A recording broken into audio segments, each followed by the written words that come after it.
Alrighty. We are live. Whoop whoop. Okay. So today is the day that I start working on my dream game, if that's a thing. um, yeah, I have this idea of what I want the game to be like in my head. But I'm not exactly sure where I'm going with it yet.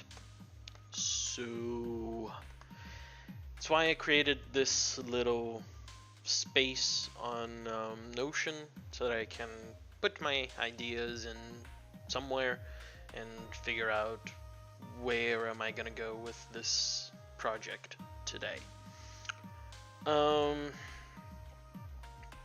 So the idea for Project X, working title, by the way, I still don't have a title for this. But the idea for this is a sandbox survival game where the player can transform into a giant beast or can pilot a giant mech. And it's going to take not super realistic, but I want to bring a realistic feeling to it. Not necessarily a realistic approach, but I wanted to have a realistic feeling of like when you're piloting the mech. I want it to feel like, you know, this is a believable mech to be piloting, for example. And when you're a beast, you know, well, I guess it's not that much believable, but anyways, think of it as drawing inspiration from games like Escape from Tarkov a little bit, the Stalker series, something like Iron Rebellion. I don't know if anyone played that, or the Mech Warrior series. Rampage was a big inspiration for me for this. So games like these that I enjoyed playing, that I kind of want to mix everything together and make a mash of everything.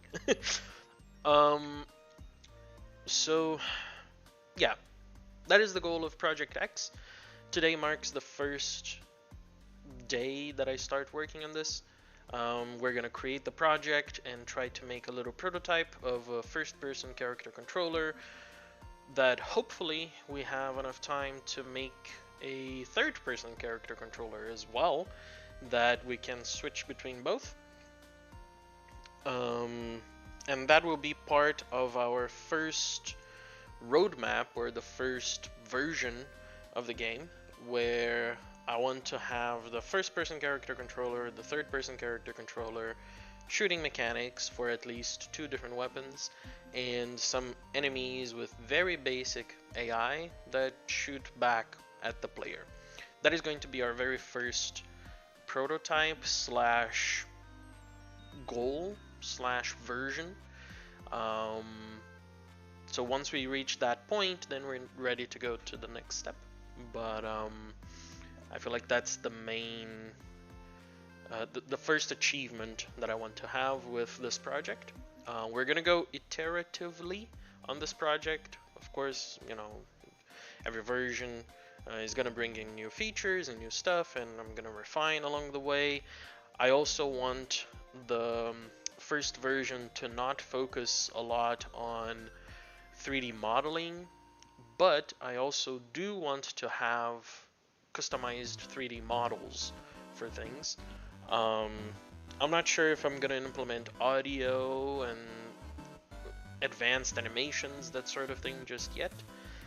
I'll probably bring in something from Mixamo and design a super very low poly character on something like Blockbench or Blender or whatever it is.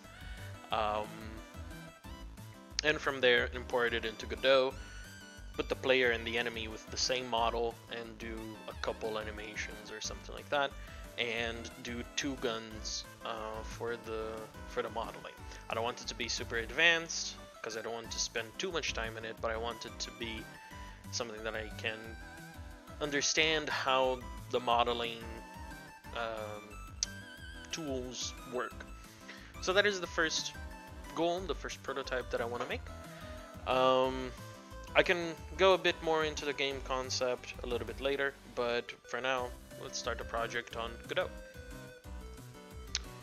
So here we have Godot. I'm going to click on New Project. I'm going to call this Project X for now. Let me go to my projects folder. So it's on S, Godot, right here. I'm going to create a folder for it. Project X, working title. Select this one. So I have S projects, Godot, Project X. That looks good. I'm gonna use the Forward Plus renderer. That's the default renderer in Godot 4.0. By the way, I am using Godot 4.0 for this. It just released last week, I believe, the stable version. So I downloaded it, I played around with it a little bit, created a little prototype on a first project. And it's kind of what I'm going to recreate here on Project X, is that kind of the same prototype that I created before. I just wanted to know how things like the world environment and stuff like that worked. But yeah, so we're gonna use the Forward Plus renderer for now. I think we can change it later, but yeah, that's fine. I'll just use the default one for now. So create and edit. This is gonna open the Godot game engine for us. And there we have it. It already opens on the 3D perspective. It's a very empty little perspective here right now. By the way, to move around here, I'm using the middle mouse button to move the camera around, and it's always centered at the origin position right here on the screen, which is on the coordinates X, Y, and Z. That's 0, 0, 0. That's the origin. You can see right here on the top right, we have this gimbal looking thing that shows which coordinates are which. So the Z is the blue one, X is the red one, Y is the green one. And if you click on one of them, you can go to that perspective. So this is looking top down on the game, this is from the side, and this is from the other side. And you can go back to the regular perspective. Okay, yeah, the goal of this is not to show what the Godot interface is or how Godot works, but rather to create a little prototype scene with the stuff in it. Okay, so the first thing that I'm going to do, I'm going to create a new scene. I'm going to call it, just for brief purposes, I'm going to call it World. It's going to be a 3D scene for now. And I'm going to hit OK. This is my world scene. Then it has nothing in it. I am going to add analog, just add. I am going to add a couple images that I got from like a couple resources. Utilities, images. There's these prototype textures. If you go to Canny prototype textures, not Kenny, this one. So this person made these prototype textures that you can use on your project for free. There's 6 different colors: black, light, dark light, purple, orange, green, and red. And basically these textures are like prototype looking stuff, you know, like a checkboard thing. You have a door texture, stairs textures, and stuff like that, like a window and stuff. It's for prototyping levels. I'm gonna use these on my project, so I'm gonna copy all of these. Go to projects, Godot, Project X, textures, and paste all of them here. Dark green, light, orange, purple, red. I probably won't be using all of them, but they're there. The ones that I don't use, I'll just, yeah, delete them or something. And this is what they're supposed to look like, by the way, once you implement them, once you put them in game. So you see the, you know, the blocks with the textures and stuff, and you can build things around and prototype some level designs and stuff like that. Anyways, so that's what I'm going to use. Here they are now, all my textures. For my floor, I think I'm gonna go with a CSG box.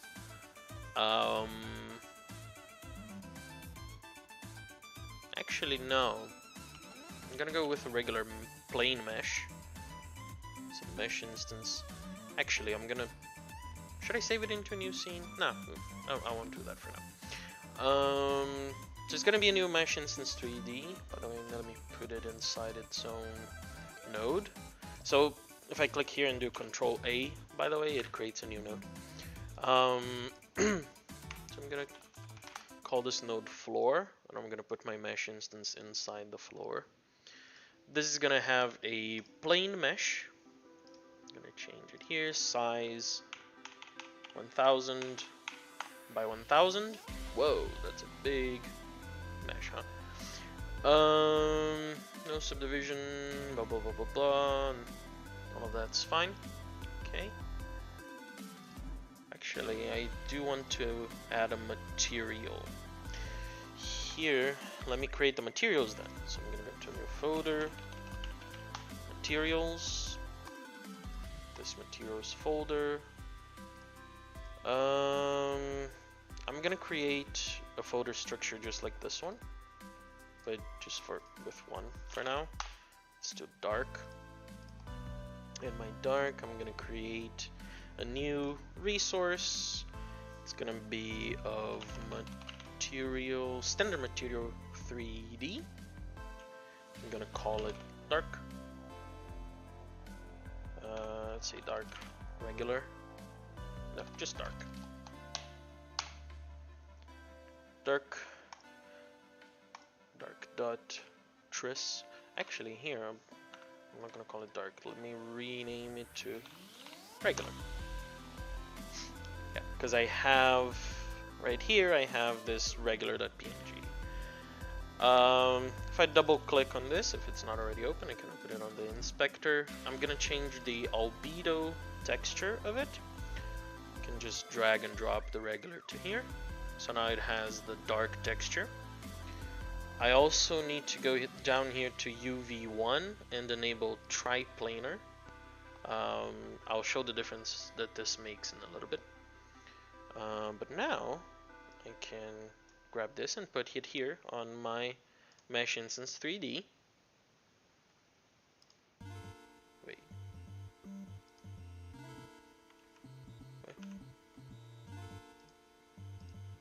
Yeah, I don't want to do a material override. Oh, actually, yeah, so material override right here. There you go, mesh instance 3D. Yes. Okay, cool. That's what I want to do exactly. But if I disable triplanar, you'll see that it takes the image and applies it to the whole of my plane, which I don't want to do because this is 1000 by 1000 meters. So that's not what I want. I want it to repeat itself. So I just enable triplanar, and there you go. Now it repeats itself. Each 2 of these, I believe it's going to be basically one thing of these is 1 meter, something like that. Anyways, math. I'm useless when it comes to math. But yeah, that's my floor. Then it has a mesh instance. I didn't add any collisions to it yet though, so I can go here to the mesh, create a tri-mesh static body. This is gonna add a static body to the size of the mesh, and already with its collision shape to D, which in this case is a concave polygon shape for some reason, but I guess it works. Oh, physics material, interesting. Don't know what that is. Need to explore that. Okay, and it has the collision layers, blah blah blah blah, that's fine. Okay, project settings, I'm gonna set up my collision layers already. So my 3D physics, I'm gonna have world, I'm gonna have layer hurtbox, oops, player hitbox, enemy heart box, enemy hitbox. Yeah. Okay. I'll just set these up. It's how I set up basically all of my projects. Wait, did I save? Yes. Okay. Okay. Here I need to go to my static body. On collision, it is of type world. It has no mask. Cool. So now I have my little world here. That is my floor. Wow. I'm actually gonna save this floor as a scene.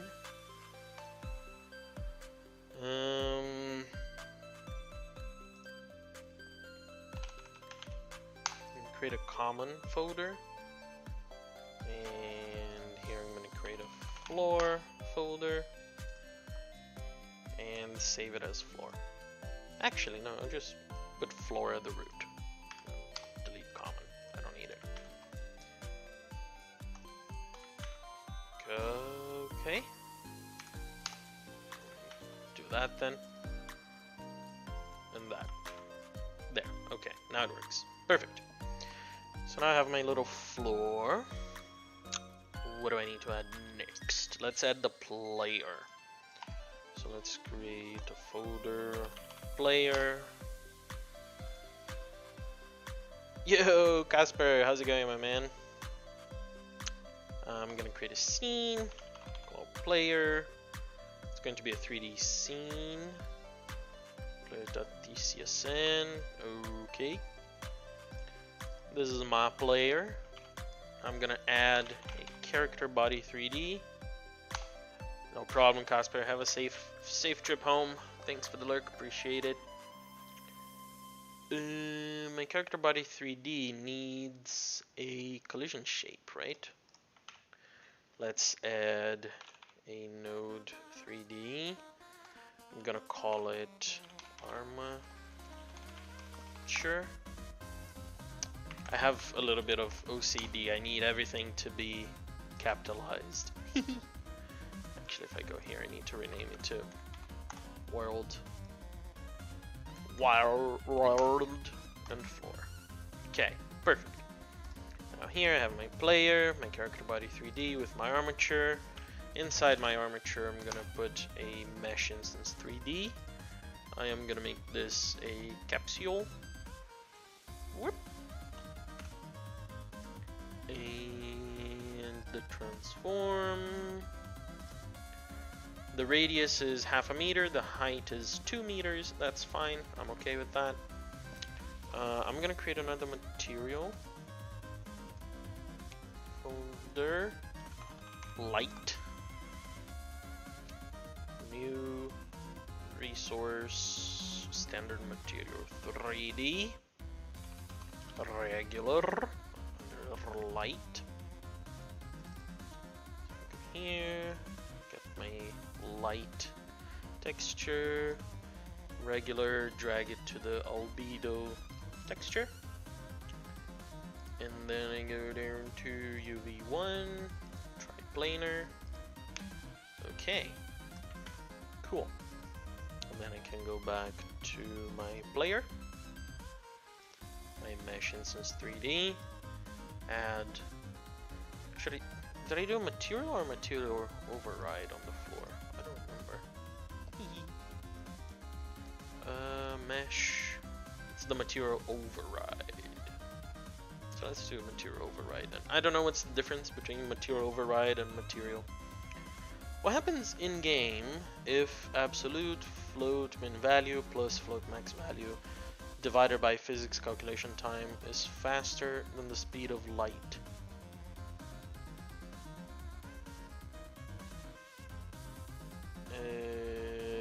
Float min value plus max value divided by the physics calculation time. What do you mean by physics calculation time? The time between the frames? The time that it takes between frames? Or the times that it takes between every physics tick?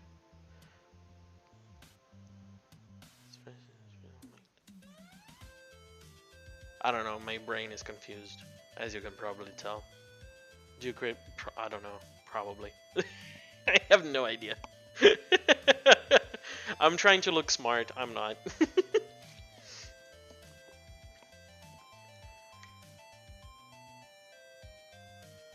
In-game particles can move faster than light.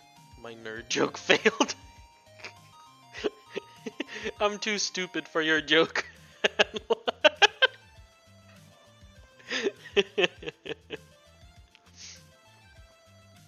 Wait, but is that how black holes are created? If particles are moving faster than light? That's not how black holes are created, right? I thought it was the supernovas that created black holes. Okay, maybe I'm stupid on the actual physics then. Okay, then I'm just stupid. I thought it was supernovas that created black holes. My whole world has collapsed.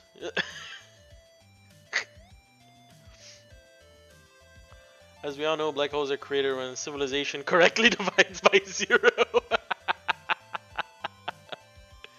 Ah, that's funny. Exactly. There we go. Perfecto. Oh, I also need to put it... Where is it? The armature has to transform to 1 meter. Right? Yeah.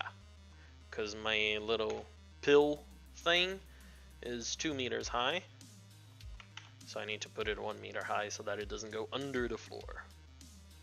Perfect. And then my mesh instance can have a tri-mesh static body. Wait. No. No.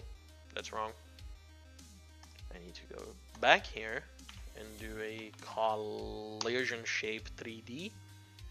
The shape is going to be a capsule shape. 0.5, 2 meters. Am I gonna put it inside the armature? I don't know, do I? I don't know. I don't know if it makes sense or not to put it inside the... Oh, I can't put it inside the armature because it needs to be a direct child of character body 3D. Okay, that makes sense. So I just need to put it at 1. Okay, so now I have my little character. My character has... Or my player has the collision shape. I have the armature, which is just a single mesh for now. I'm gonna call this mesh body.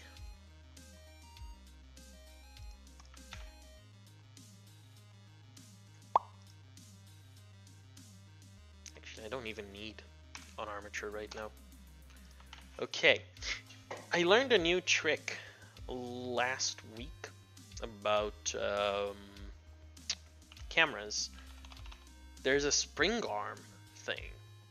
It's specifically for third-person cameras. That is pretty cool.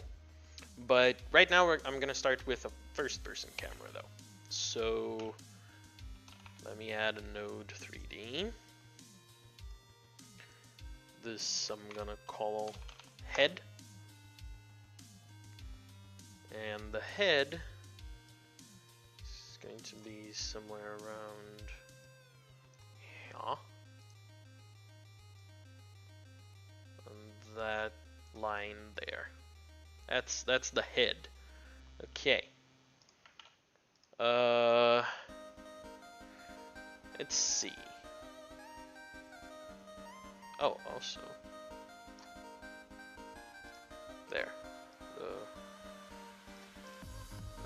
There you go. So the body is a child of player and not the character body 3D. Cool. Okay. So my head is right there. It's pointing that way. Excuse me. I'm gonna add a mesh just so we see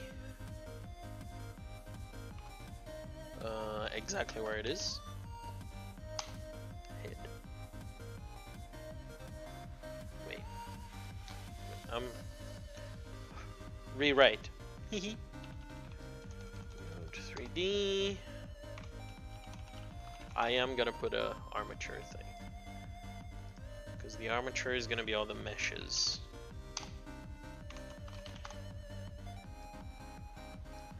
Yeah, there you go. So inside the armature, I'm gonna have only meshes. I think that's a better separation thing. Okay, the head is going to align over there. Perfect. The mesh, I like, where is it? TODOs mesh. No, not TODOs. Tube trail. Is that it? Yeah, no. Okay, I don't remember what it is then. Maybe a cylinder? I'll just do a cylinder, rotate it.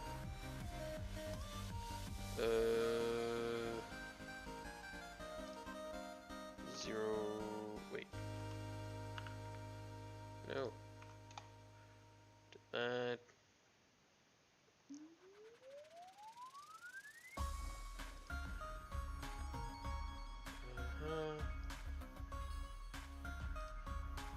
Mesh and blah blah blah. Rotation.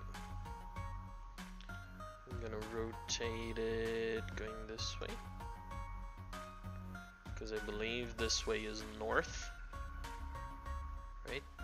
Or is that way north? I think that way is north, actually. So I need to rotate it here. There. I am also going to do this as 0.1. 1. Height 0.3.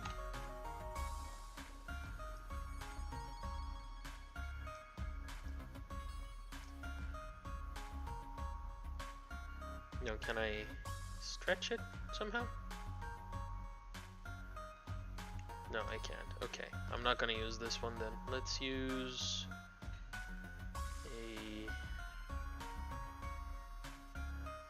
okay, let's use this one, because this is the one that I did on the other game thing. Okay, radius 0.2 maybe? No. 0.5. No, that's way too much. 0.3. Okay, that's fine. Radial steps 10, that's fine. Okay. I want to squish it though.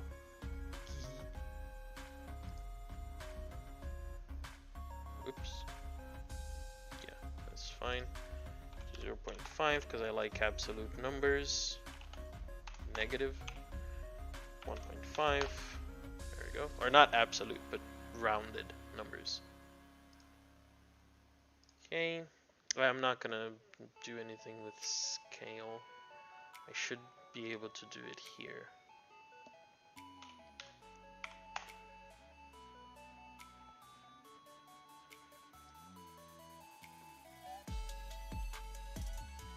Actually, no. I'm gonna just scale it. Fuck it. It's gonna be a little Among Us looking thing.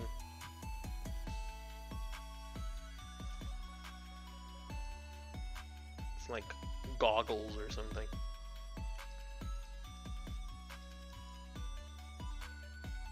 There, 16 radial steps. That looks a little bit nicer. Perfect.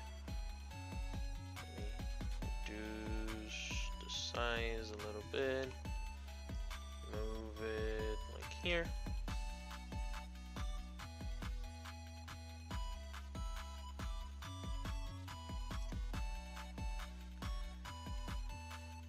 There. Okay, that looks fine. That looks not bad. Let's do a color to this thing, or a material. Right, so go to geometry,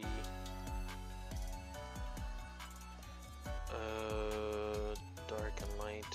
Okay, I'm gonna do another one. Let's see. This model is already sus. let's do red. Let's do a red material. So go to new folder, red. I'm gonna do the same thing as the other ones. Resource, standard material 3D, regular. This one, regular, goes to albedo texture, UV1, triplanar, perfecto. Can do this now. On the head, material override. There we go. Why don't I do the opposite though? Why don't I do this, the thing be white and the body is red?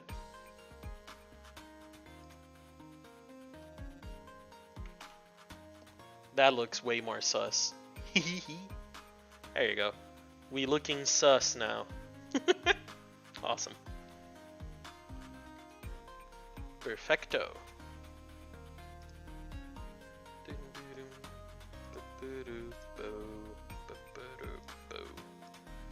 Okay.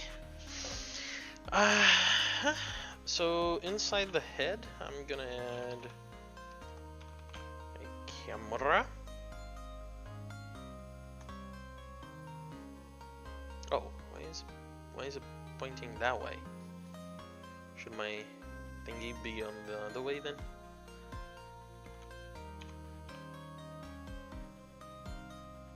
Oop.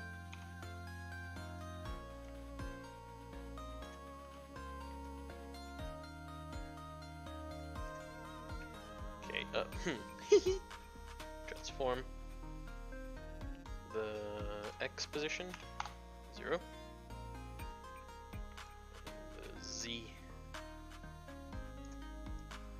position, there. Let's do minus 0.5, 0.4 maybe. Nope. 0.45. There, that's better. Okay. Okay, we have the camera over here. I'm gonna move the camera a little bit forward. If I do a preview, what do I see? I see the thingy.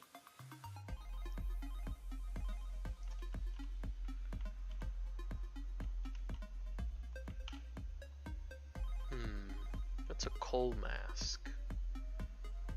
Can I do like, I can't see these things inside this camera? Let's try that out. So the head, visual instance 3D. Okay, maybe I can do 3D render. Is this the one? Let's see. Player.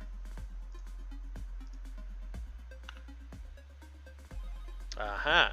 Yeah. So this is player. This is player. And then over here, player. So if I do this preview, I don't see the player. Nice. But one thing that I need to do is I have world, player, enemies. Okay. I do want the camera to see the world. I don't want it to see the player. I want it to see the enemies. This thing is going to be a player. This thing is going to be a player. The floor, this thing, oh, by the way here, I'm gonna rename to floor. This thing is going to be a world. Perfect. So if I go here, I do this, preview. Okay, cool. I can't see the player there. Perfect.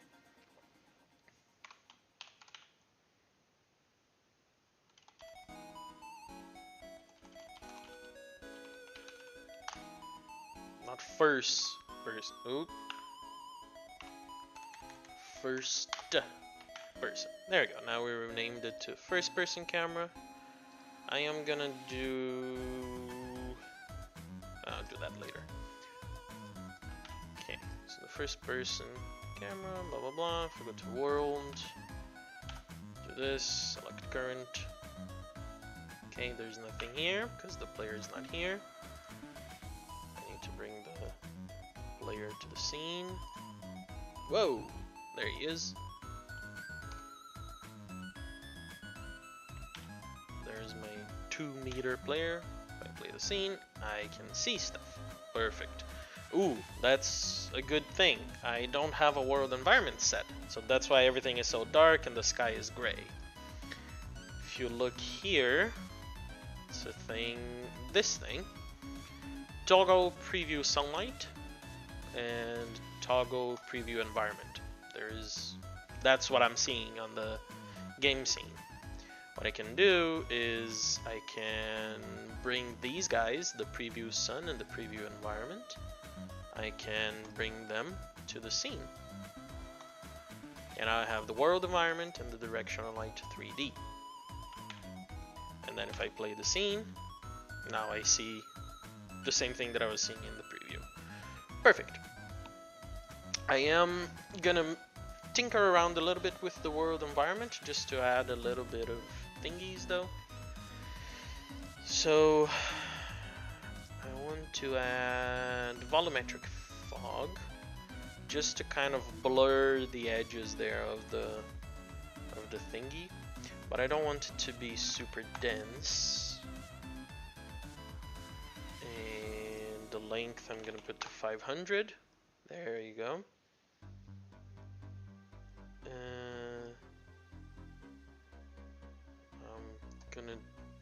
I don't want it to affect the sky too much. Yeah, I still want to see the sky.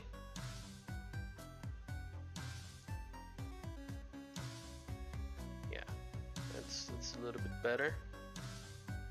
Actually, I'm not gonna do volumetric fog. Let me do just regular fog, because I think volumetric fog is a bit demanding on processing. Let's just do regular fog. Let's see. That's fine. Gonna reduce the density a little bit, maybe 0.003. Reduce the sky effect. Does that do anything? No. Height. Does that even do anything? Height density. Oh, whoa. That did stuff. Whee! Haha.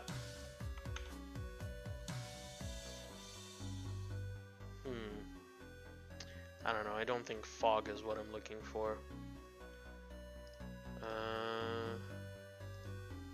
I don't want glow. We'll make linear ACES. Let's do ACES tone map for now. Sky. I think this is it. Procedural sky. Top color.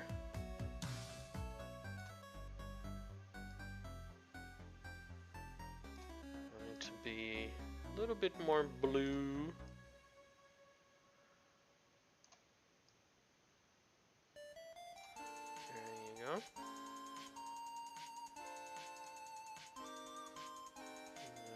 Horizon. Bit more towards that. Perfect. More of a blue sky kind of thing. And sun, process mode, radiance, resource. That was a thing.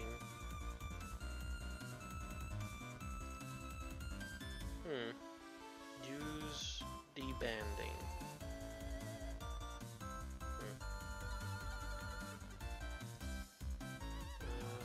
Process mode, resource. There was a thing that you could change the sky. Maybe it's a different sky material, maybe it's a shader material. Could be. No, I don't think it is. Panorama sky? No. Procedural sky. Physical sky. Night sky railing? No. Procedural sky, I guess. Yeah, okay, I forgot how it is. But there's a thing that you can add noise to it and stuff. Maybe it is the shader.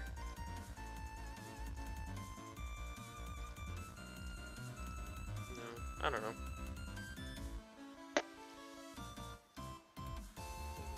Clear.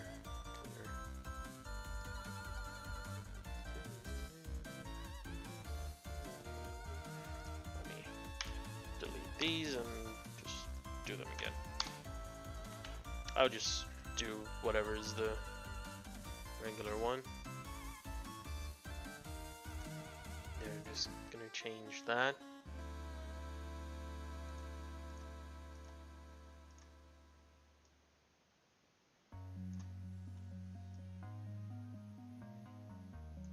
There.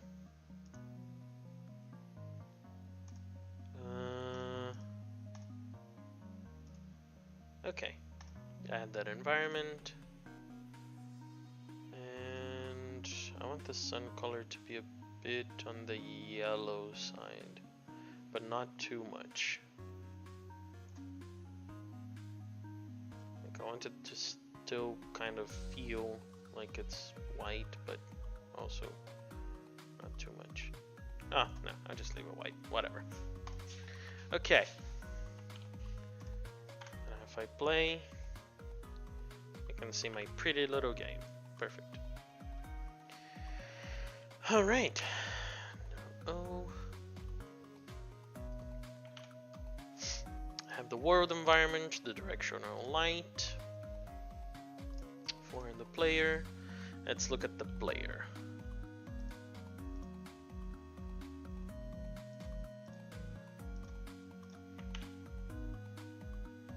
So I'm gonna add I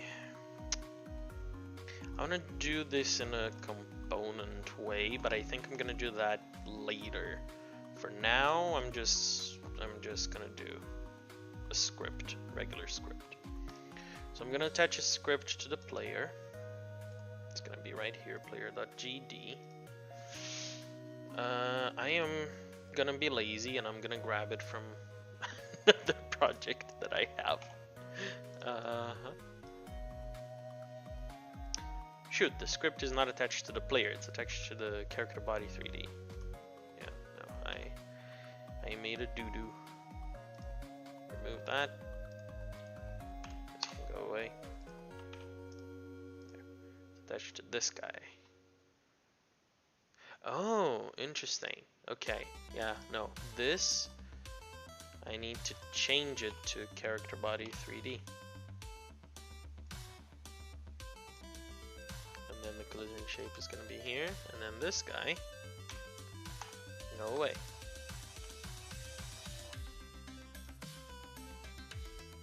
And then there's my player, there's the collision, there's the head. And then I have the first person camera. And now I have the armature with the head over there. And the body over there. Okay, cool. That's exactly how it should be. Touch that.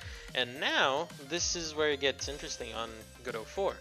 You're gonna have a basic movement template for the character body 3D, which is pretty nice. It adds stuff like this to jump, to get the input direction and all that stuff, move toward, and blah blah blah blah. That's actually pretty nice that it has that already. Plus it has this project settings so that everything can have a default gravity, which is pretty cool. I didn't know this even existed. If you go to project settings, shader globals, no.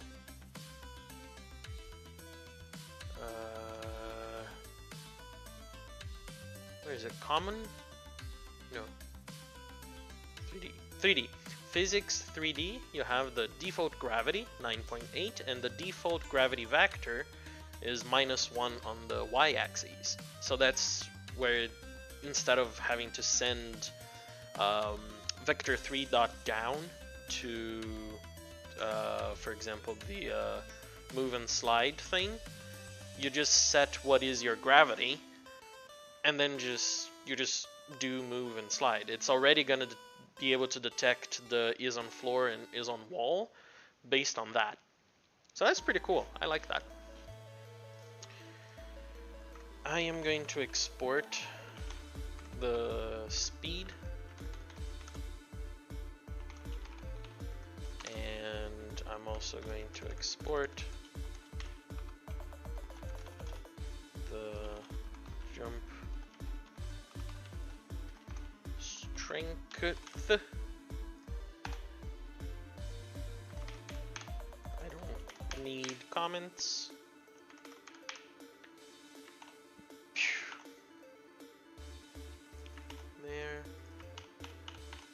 There.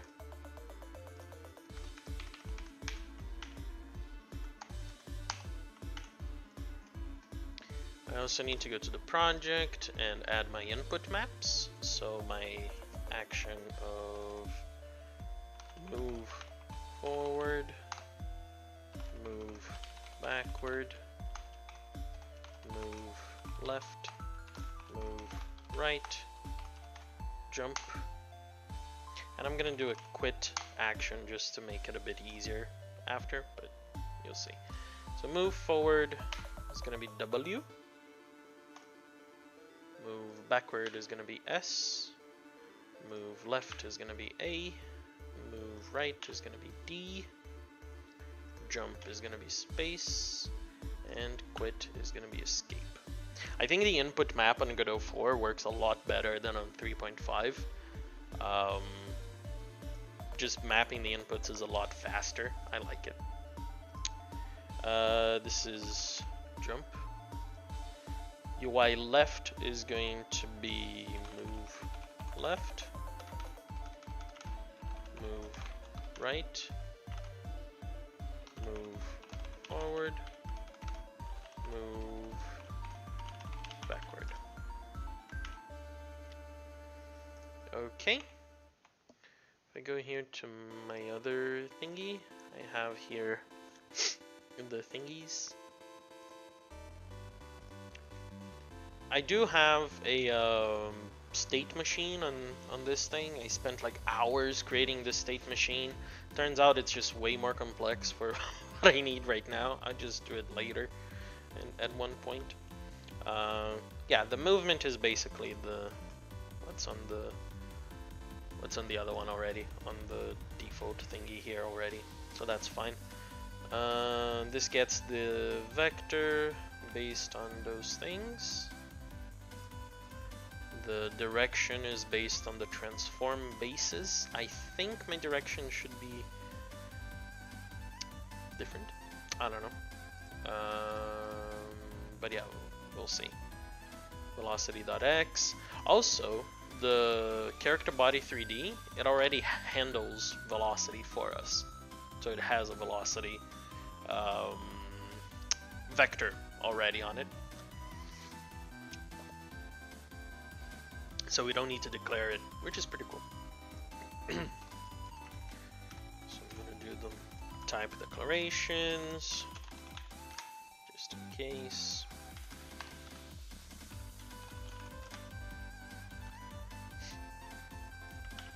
Okay, so now if I go here,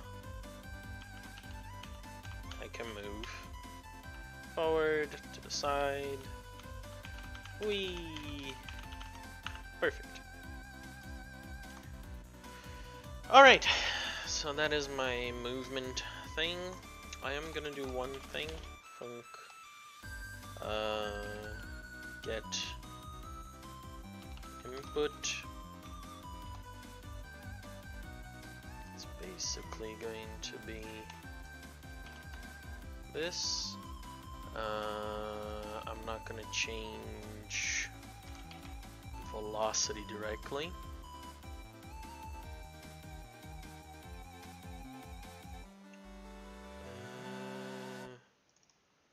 Here. So the input direction.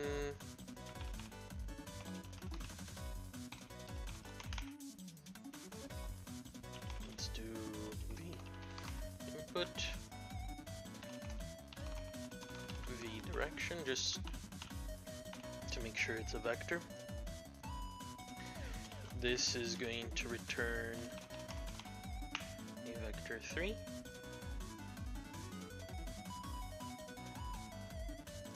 Why is this var?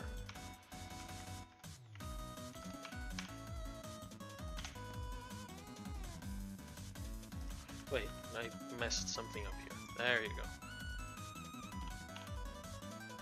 V, input, V, direction, and this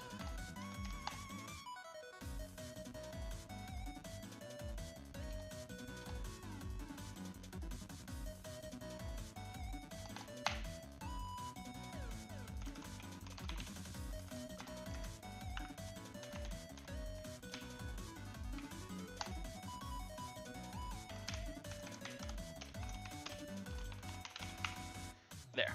So get input returns a vector 3 of the input, which is normalized. And I'm gonna do this.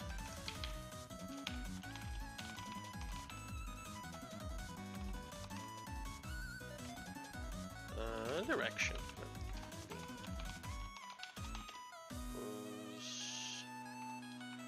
Get input.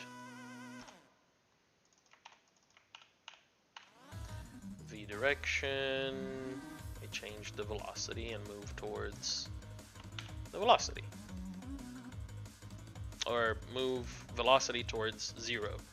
This is friction right here.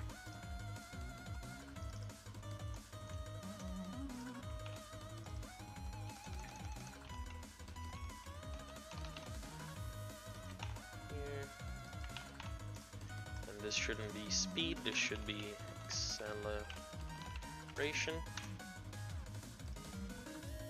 For now, I'm just gonna leave friction and acceleration with the same values. That's fine. Func get jump is going to return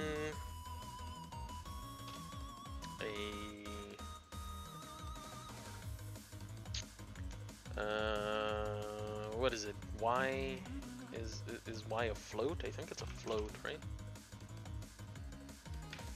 Let's see.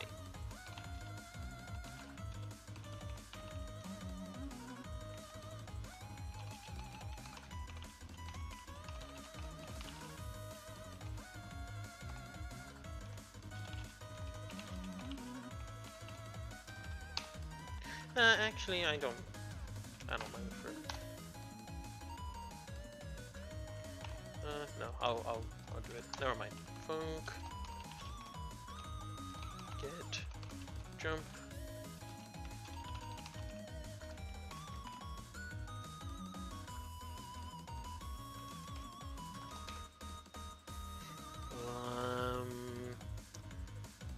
Let's see.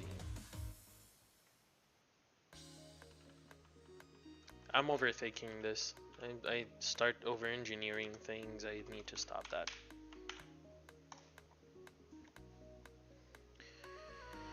Okay. And I can jump. Perfect. And if I go to here, I have friction, acceleration, and jump strength. Perfect. That I can quickly change. Okay.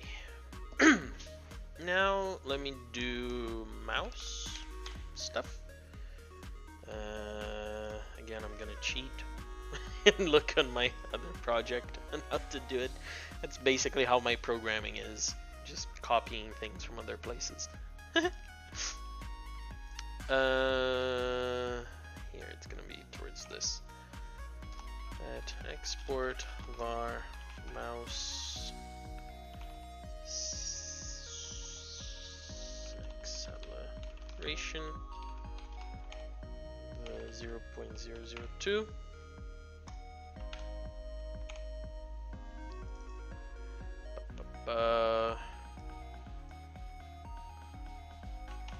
And ready.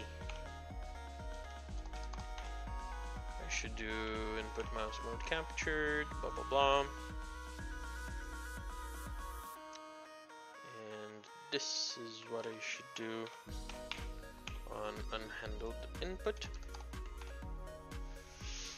If action is just pressed quit, it's fine. And here, if event is input event mouse motion, I am gonna rotate. Should I rotate the player in this case, or the head? I should rotate the player, huh?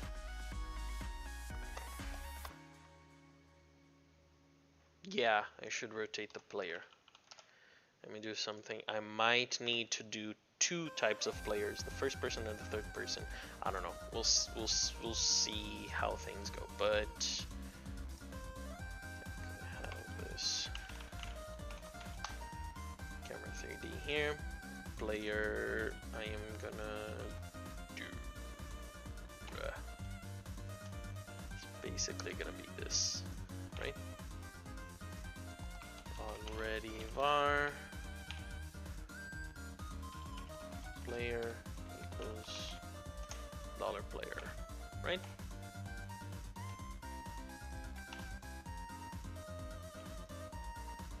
Player dot rotate y event dot relative dot x times mouse acceleration.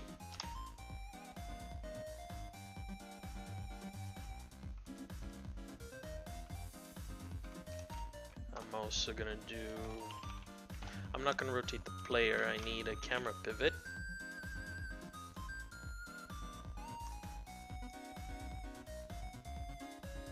This head, I'm gonna call camera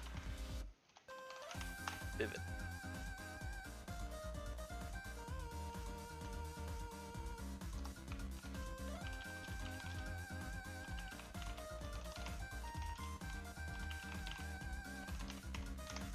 Camera pivot. Should I rotate the player or the camera pivot? I don't know. The Y axis, I think it's the player, and the X axis is gonna be the camera pivot. Let's see. Let's see. Let's see.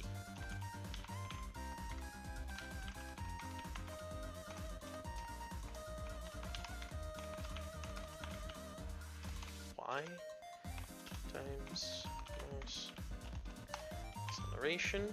I also need to clamp it.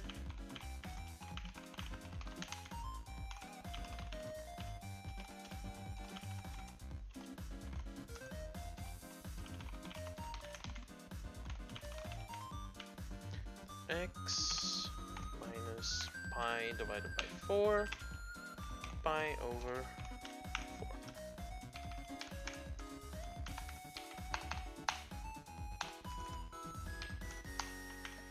Okay. Oh. There. Let's see if that's gonna work. Clear all this.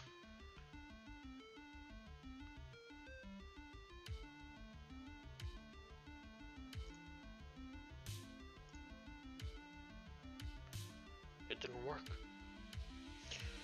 Rotate Y in base null instance on a null instance.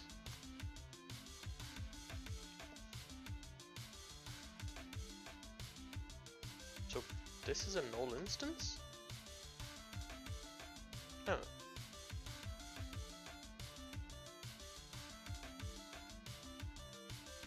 Would it be...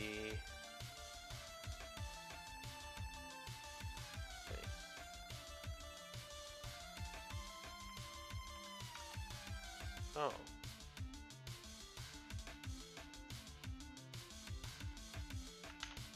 that.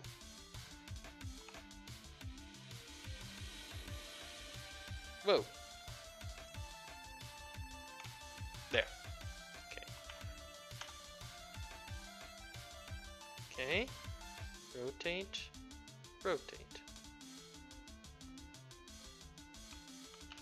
I can walk. If I rotate, I walk towards where I am. Voila. Can look up, look down.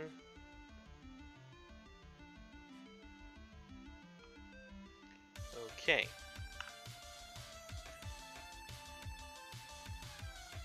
Okay.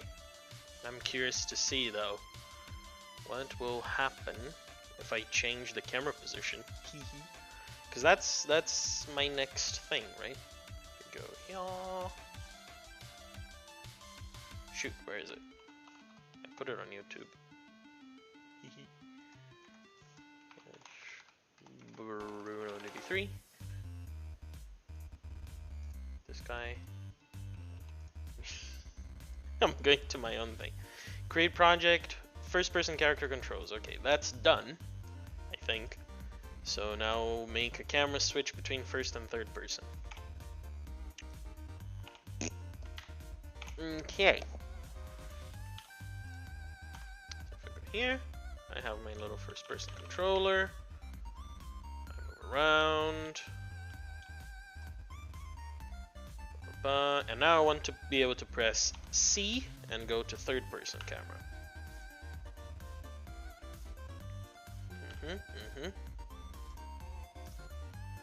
Let's see how that's gonna look like.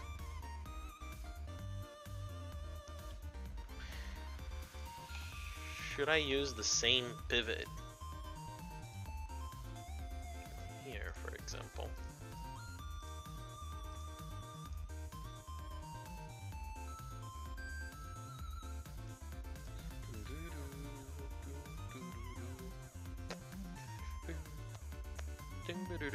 Spring arm. And the pivot.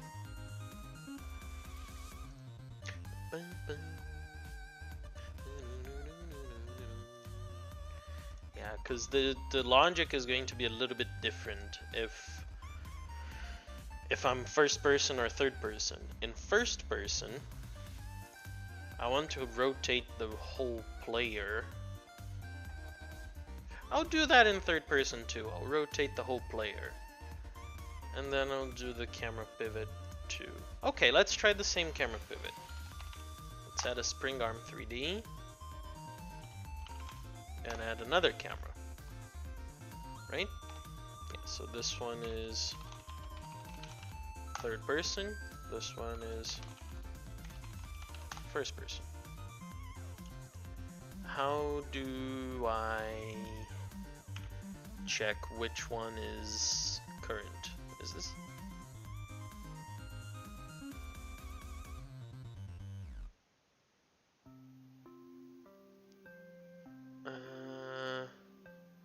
Okay, so I'll do this one is the current one.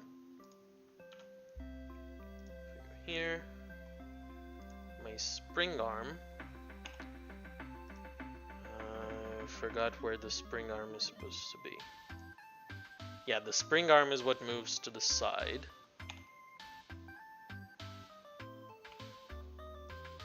So move my spring arm, say like 1 and half. Like that. That's where my spring arm is, and my third person camera. It's not the current right now, but if I do preview and switch.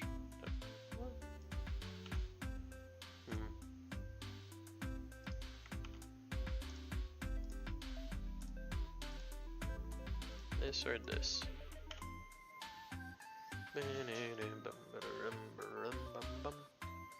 I think ideally I should remove one and add the other, right? I don't know. We'll see. Ah, there's always a current one. Okay, so current is first person. Third person is this one. And the camera on here, I move it back, right? No. Spring arm is right here. Oh, I need to change the spring length. Yes. So spring length is going to be 3 meters. There we go. So now, if I do preview of this one, and then preview of this, I don't get it. Okay. This one is the current one. Let me project settings. Change camera. C. Those. I'm gonna do this as unique name. This as unique name. So go here. Ready. Var.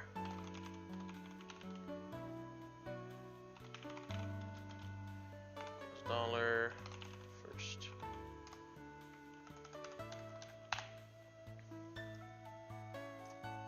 Ah, it's percent. First person. That's why. Okay. On ready. Var. Third person. Camera equals percent. Third person. Uh-huh.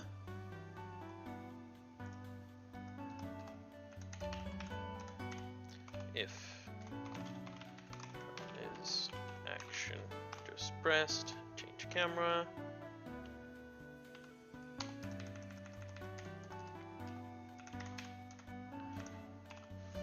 Folk.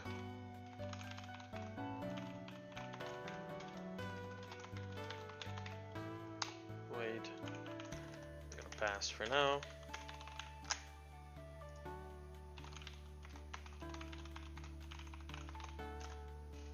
Change camera. Okay.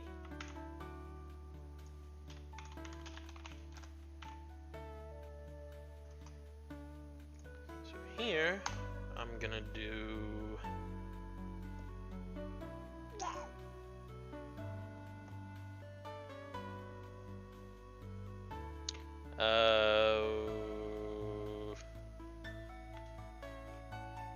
actually, I only need one of them. I don't need the other one.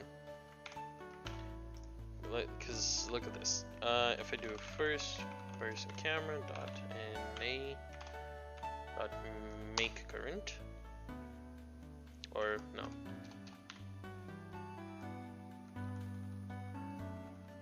Can I like set current or something?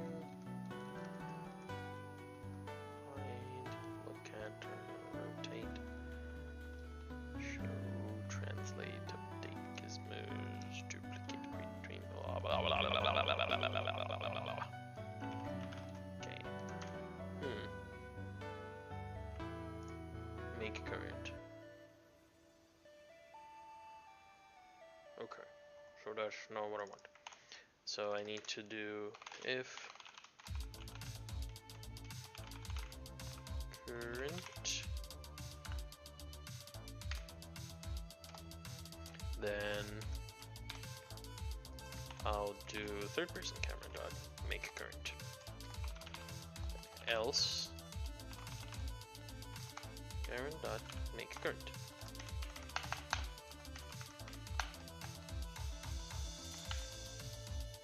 Okay, let's see if that's gonna work. It did! And my camera system works. Wow. Look at that, I'm a genius. Wow.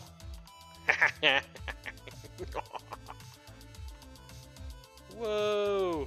That is awesome. Coolio. Nice. One last thing that I want to do is I want to add a little debug thing. Do you see I have here this move thing, this move state? I'm gonna add that over here. It's a node 3D. It's gonna be over here. Actually, I'm gonna put it, yeah, I'm gonna put it over here. I'm gonna go to debug. And I'm gonna have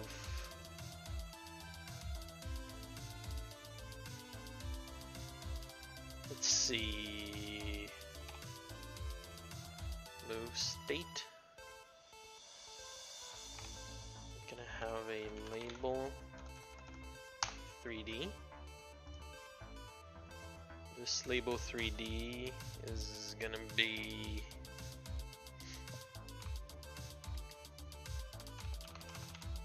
the position. Text.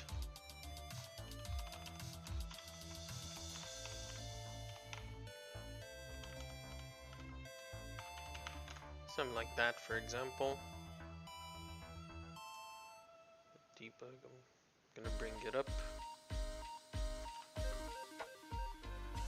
There. Position.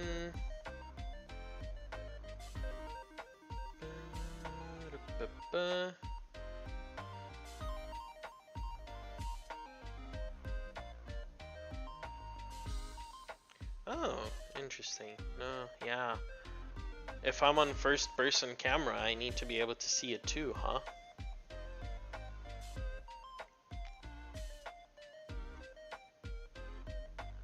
Yeah, never mind. I'll do the debug in a different way. I'll create a debug component.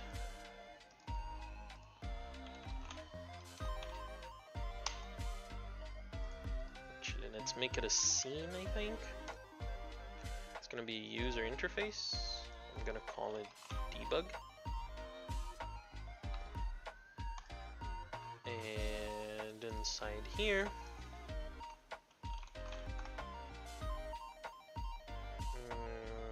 I'm gonna have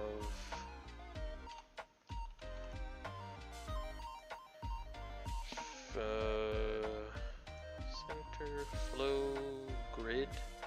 Damn, there is a lot more containers this time. Margin, panels, row, subview, tab, split.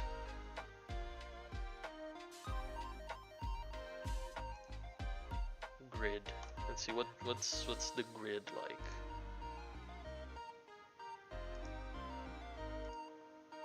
My grid is gonna be the full thing. Layout. This node is child of a regular control.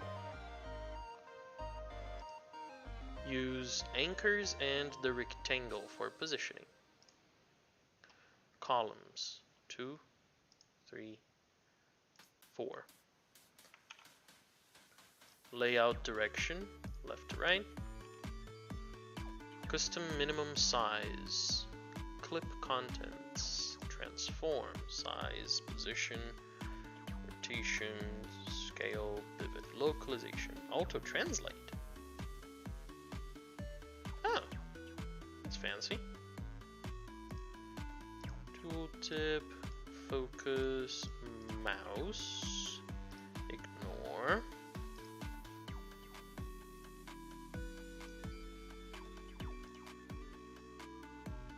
Input, shortcut context. The node which must be a parent of the focus control to the shortcut to be activated. The shortcut can be activated when any controls is focused. Oh, interesting. Theme overrides. Visibility, order, texture, material. Okay, so now if I go here and I add a text. For formatted text, use rich text. No, I just want a regular text.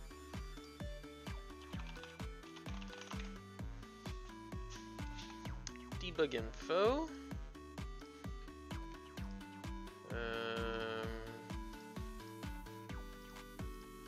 Okay. Display text. But I want to move it. Children of a container get the position and size determined by their parent. Oh, okay. Leave it there then. That's fine. Uh-huh. Interesting. Okie dokie. So let me just try to put this on the player, for example.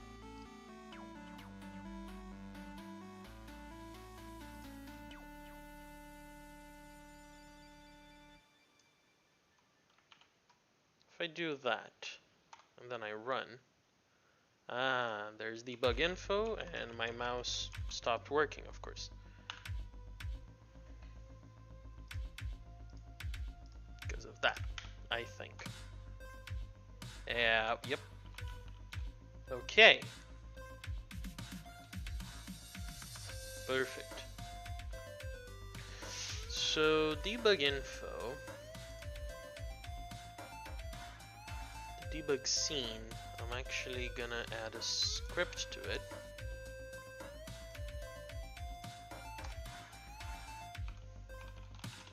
Export var position vector3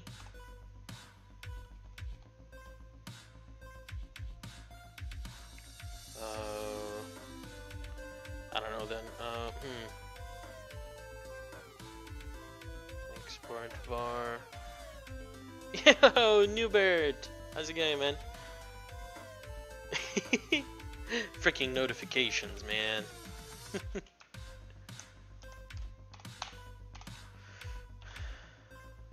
Debug position is a vector3.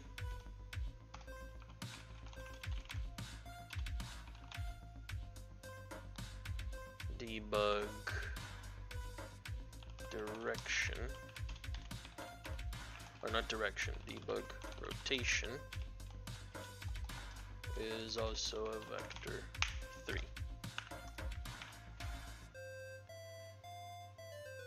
No problem, man. No problem. Oh, actually, debug node is a node. Actually, a node 3D. Yes. So the debug node is a node 3D, and I'm gonna do func process delta. Actually, let me do physics process instead.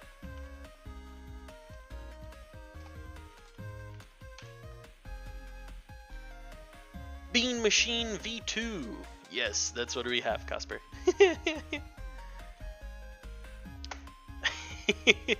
We got Project X going on. This is kind of like my dream game scenario that I'm trying to work on. So basically the concept of the game is this. It's very early concept, by the way. It's probably going to change a lot.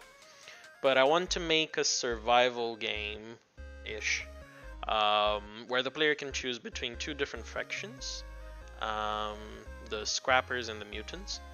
And the basic premise of the thing is to have giant beasts and giant mechs.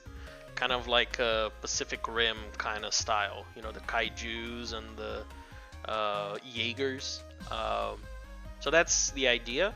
And the player will be able to choose between the mutants, which are the beasts, and the Scrappers, which are the mech pilots. Sounds like modded Minecraft.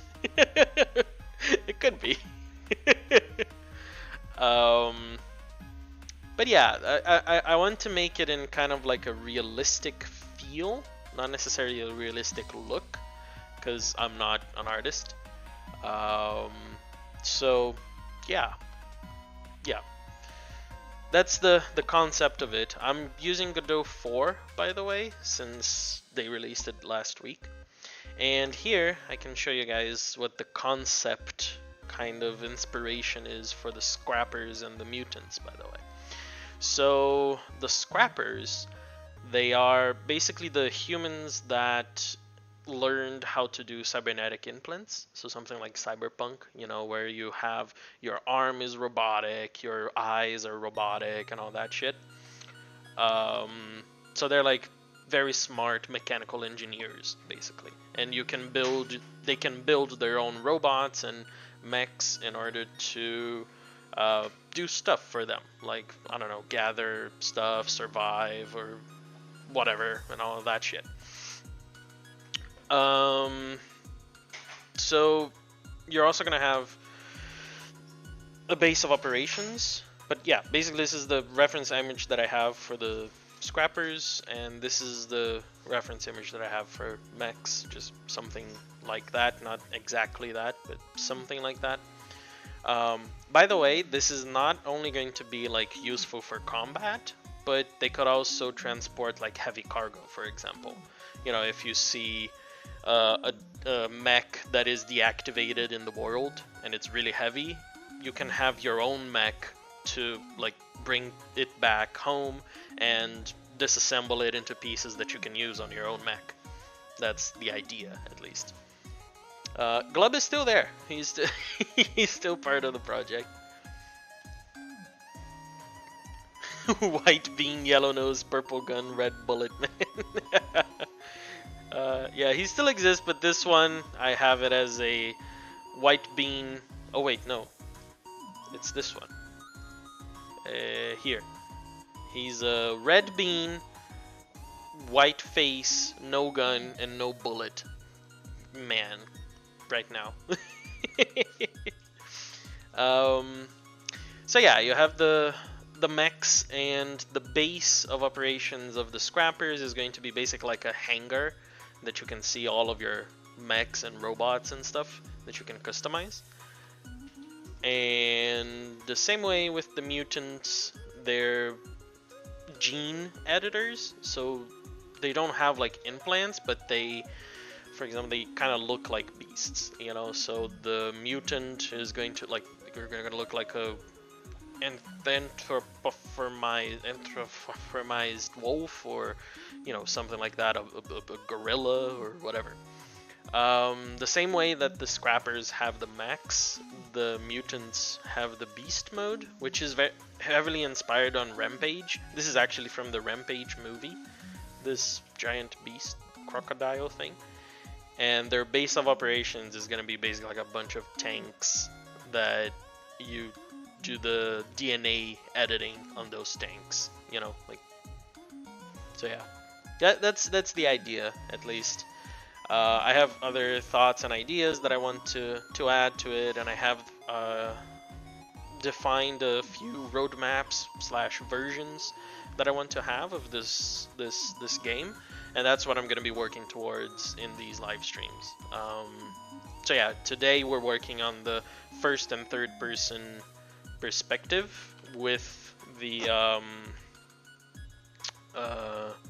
shooting mechanics, but I think the shooting mechanics are going to come in a different day.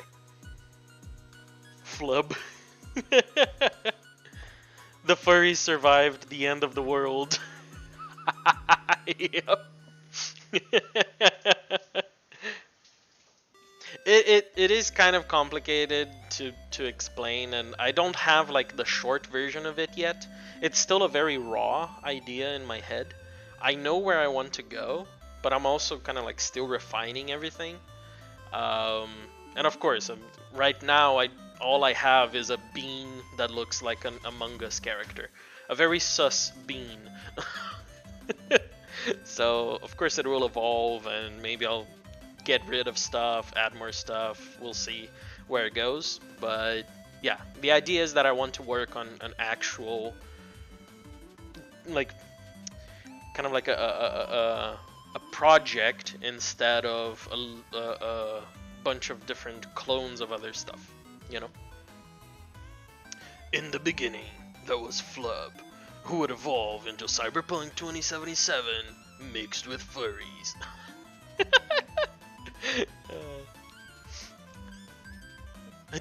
It's okay to shoot on hunting season. Oh my god. I mean, I guess in a post-apocalyptic world, every day is hunting season, huh? You're always gonna be in hunting season.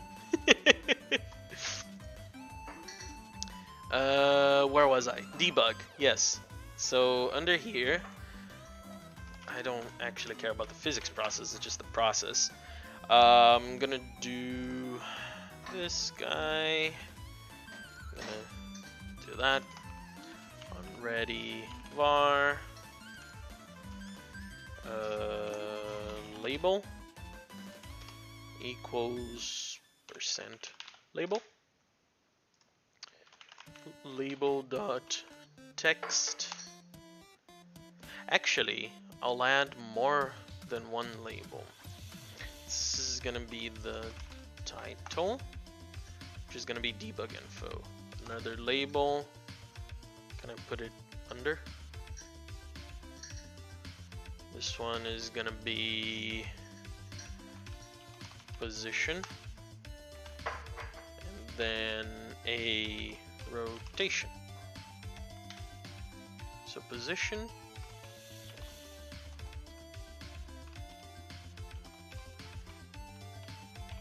position 0, 0, 0,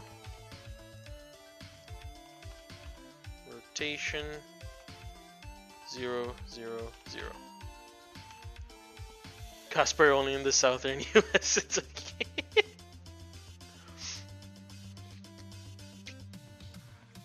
We outsourced physics, you're welcome. Okay, one thing that I don't like is that they're side by side. Maybe I shouldn't use a grid container. What was the thingies again? H box container. Let's do a box container. This box container is gonna be full ratio, and it's gonna have a horizontal box, vertical box. Let's do vertical box. These three are gonna be inside. Aha! There we go. Now that makes sense. Perfect.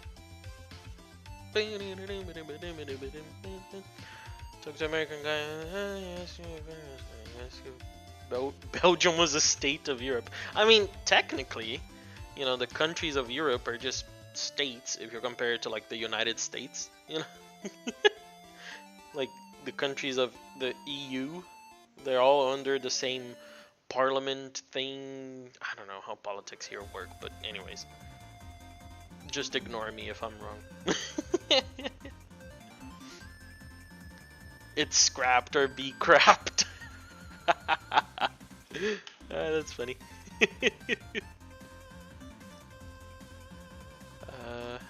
So position and rotation.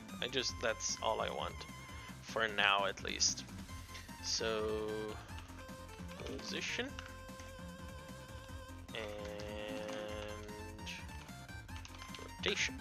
Position.text equals a string of position.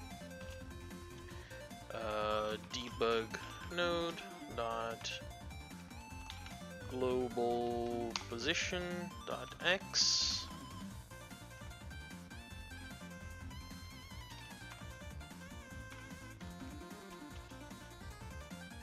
comma, whoops,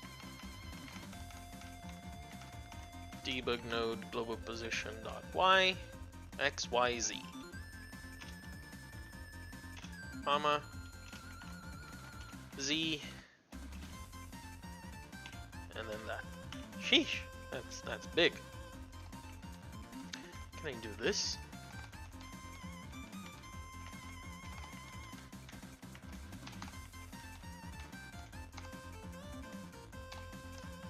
Is this acceptable? And then I can do rotation dot text is rot in hell. Is it global rotation? Is global rotation a vector 3? It is. 3 Euler angles. Okay.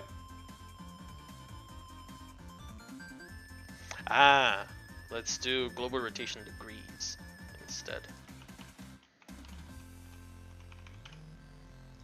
There.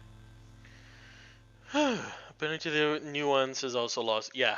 Because most Americans perceive the member countries of the EU as states of... Yeah, I do. The nuance. Nuance. Belgish. Why can't we just copy some code from the shooting game? One thing is, the shooting game that I did previously, it was on Godot 3.5. I am now using Godot 4.0, and the code changes a little bit between those two versions of the engine. There's some stuff that it's better optimized and stuff like that, so yeah. But I also just wanted to start a new project from scratch and start from there. But you guys were francophones? Francophones? What's a francophone? Dutch, French, and German. Depends on what part of Belgium. Alright, Newbert. Have a good one, man. See ya.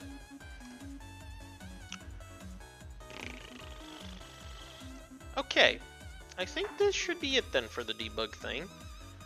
And then here in player, I have debug. The debug node is going to be the... Oh. Oh, I can't... There, assign player to that. There you go. Is that gonna work? It does work. Wah, wah, wah, wah. Whoa. Okay, I need to clamp that. I don't want to show that many numbers. Okay, how do I... Godot float of 2 decimals. Round to a specific decimal place. Stepify. Godot 4 Stepify. Because I need to see it in Godot 4. Snapped. They renamed it. See? It's not Stepify anymore, it's snapped. Aha. Perfect. So Belgish is a lot like Papiamentu, a mix of other languages. I have no idea what you guys are talking about. I'm so lost. Someone decided that English needed a special word for someone who speaks French and chose francophone. Why? What's the what? Only French? What about the other languages? Why is French so special? Francophone. Frankly, man. Oh god. What is it again? Snapped. So I need to snap this thing, and it's 0.01. Okay.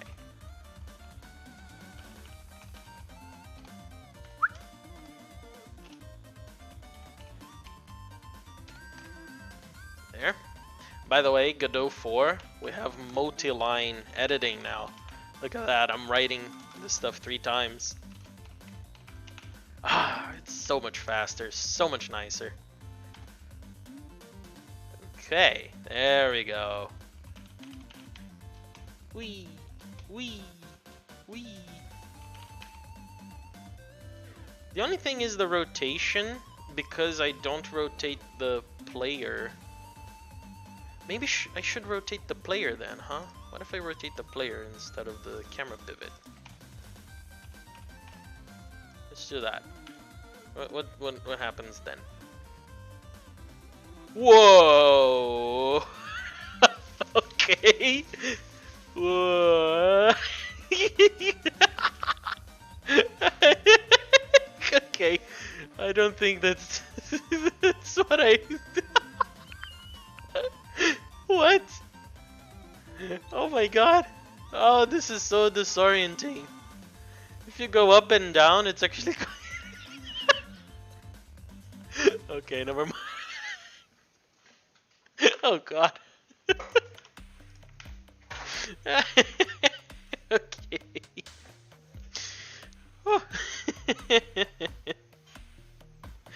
Alright, we'll leave it as that for now. There.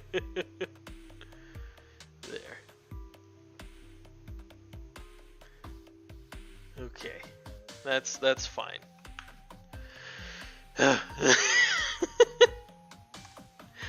I'm actually not gonna go to rotation then, and I only need the Y.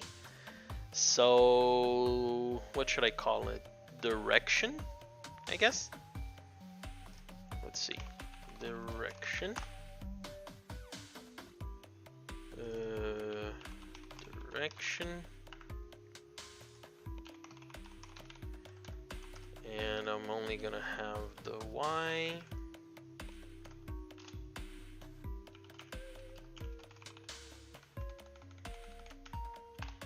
So I don't need all of this.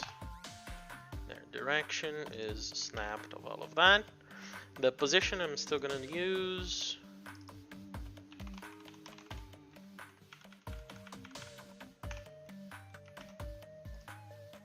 There.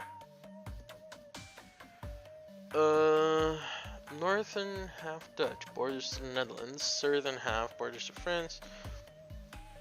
But they speak German. Okay. Because the first word of English is, the other rules have exceptions, and consistency is frowned upon. The first rule of English is all the other rules have exceptions. It sounds legit. Consistency is frowned upon. German's like 5%, but oh, I see. I didn't know that Belgium had German as part of its official language. I mean, just 5%. People speak it apparently, but it's still on the list of official language. Interesting. The most languages are all languages. The recently invented languages are only spoken by nerds. Esperanto, Loipan, and Klingon. I thought you were gonna say C#, JavaScript, and I mean, those are also the derivative of other languages. Everything comes from assembly.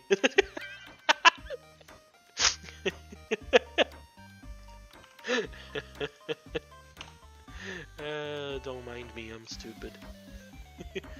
There we go. So the direction, 178, 170, blah blah blah. Perfecto. We have the position, or the global position, right?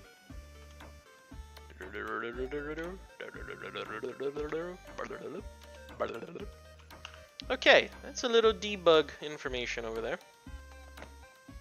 Pretty sure I actually heard someone speaking C# the last time I was in Seattle. Someone speaking C#. That's funny. Okay, that's cool. I like that. So we have our little player character. We press C, and we can change the perspective from first to third person. That is pretty cool. We can jump, and we can basically move on forever until the end of time, because this thing is endless. Well, it's actually not endless. It ends at 1000, but we move at a speed of, like, I don't know. What is that? Maybe like 3 or 4 per second or something. Yay. Cool. That's a good start. Alright. So we already have first person character controller.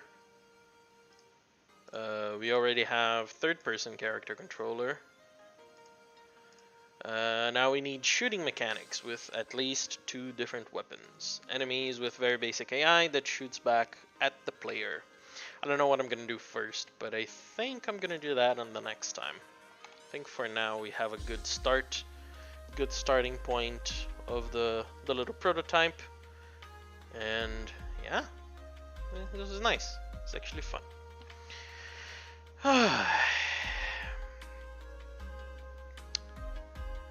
I need a little break.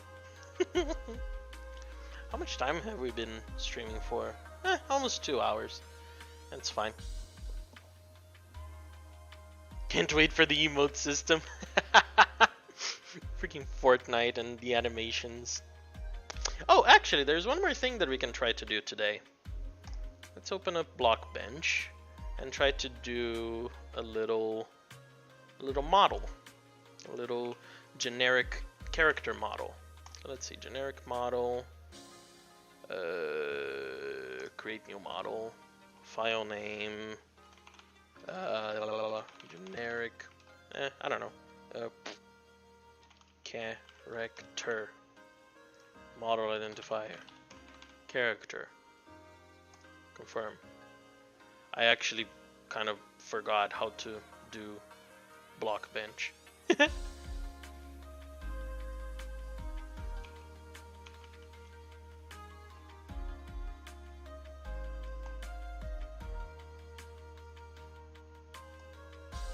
Okay, we should add, nope, not a cube, a group called root. Then we're gonna add a mesh. Let's do a cube, 16 by 8. Okay. Spin. Resize. No? Yeah, there we go. Hold Alt and resize the whole thing. How tall is this in terms of meters? 1, 2, 3, 4. 1, 2, 3, 4. 1, 2, 3, 4.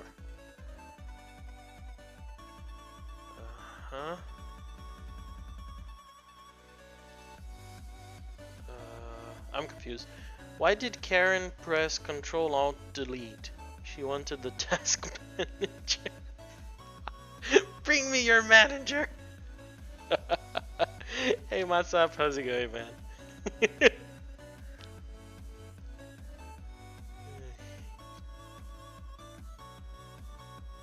I kind of completely forgot how to use this tool. Maybe I should look at a refresher. Let's see, YouTube, Blockbench, low poly. How to create low poly 3D models. Oh, that's a bit loud. Hey everyone, in this video you will learn how to create and texture low poly models. We'll be creating this cute low poly pickup truck and all for 3D art YouTube blog. It's free, but the style pics are not important right now. Using left and right mouse button, or using the middle mouse button. I have a sister-in-law named Karen. She needs how the internet uses her name. She kind of is one. It displays the structure of your model. God. I like to create my models inside a root group so that I can animate it easier later on. Inside that group, we create a new mesh. Select the shape that is closest to the model you want to create. For example, when you want to create a pencil, select the cylinder shape. Cars are mostly boxy, so we'll select the cuboid shape to get started. For meshes, there are 4 selection modes. By default, you select entire elements. Face mode lets you select face. Yeah, I remember that. Select to go the split up in the bottom window. We can sections. Select the top face, then press Loop Cut in the top toolbar. In the bottom window, we can select the. Okay.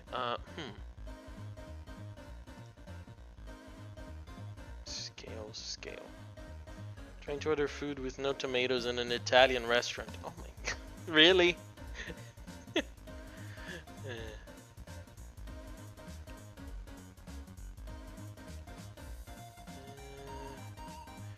Let's see.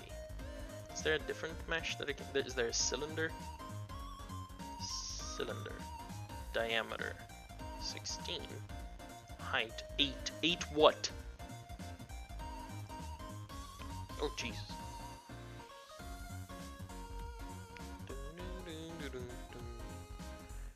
Diameter, height, and sides. No, I'm gonna do cubes. Cube. Is this 1 by 1 by 1? 2 by 2 by 2, apparently.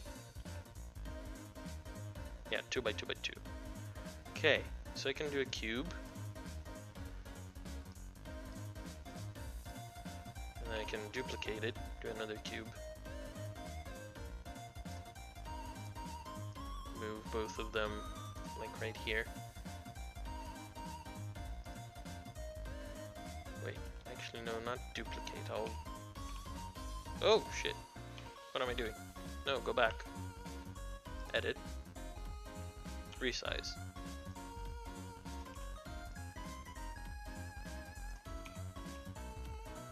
And move.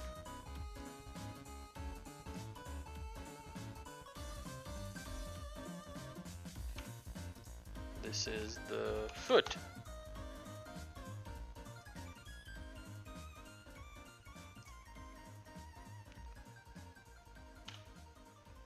I have no idea what I'm doing.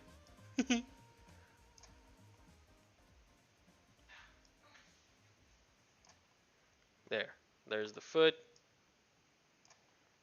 Goes down over there. And then I'm gonna do the leg. The leg goes up, goes back a bit. No. Resize. No, that's rotate. Resize. Can I go down? Yay, there we go.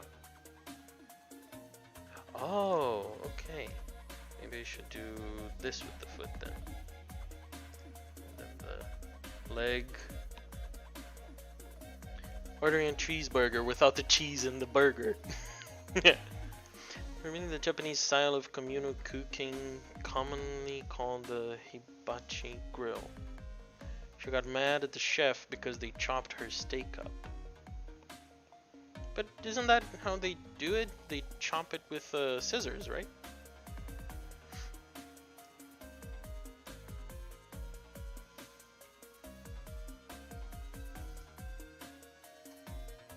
There. It's actually not leg, it would be what? What's the name?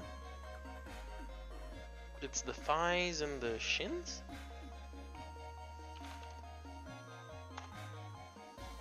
Food you eat with chopsticks, for fuck's sake.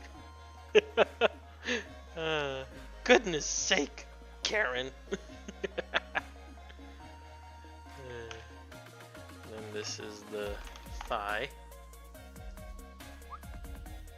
Put it over here. And right here is the knee, I guess. Right? Oh.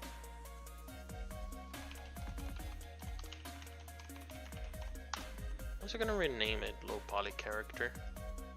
Yeah, there you go. So out of all of this, can I add a group to it? Control G.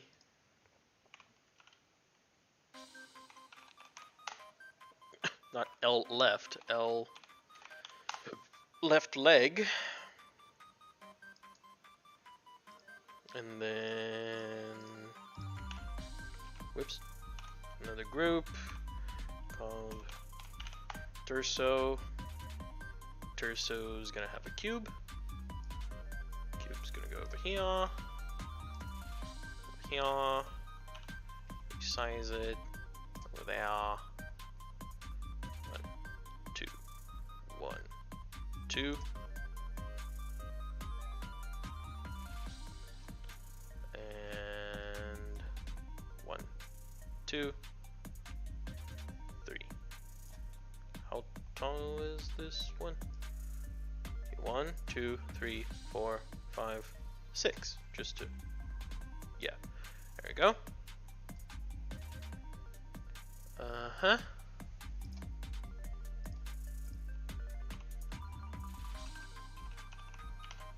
Torso.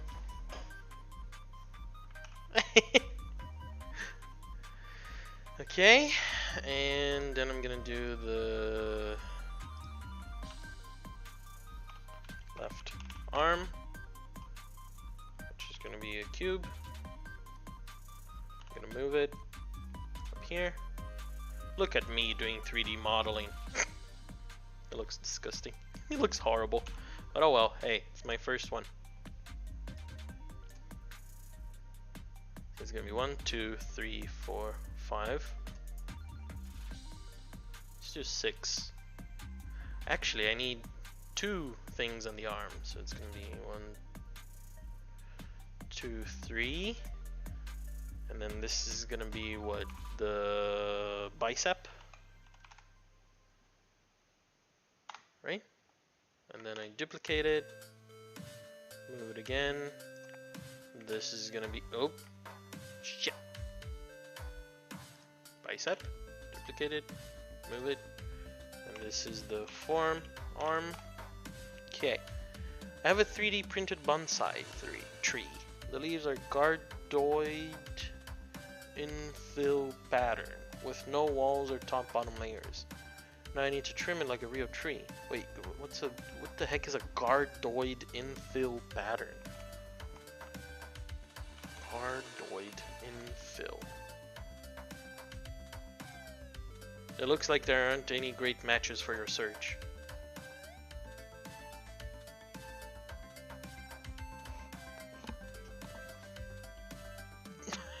What is this? Gardoid infill pattern. The heck is it? Google can't find it.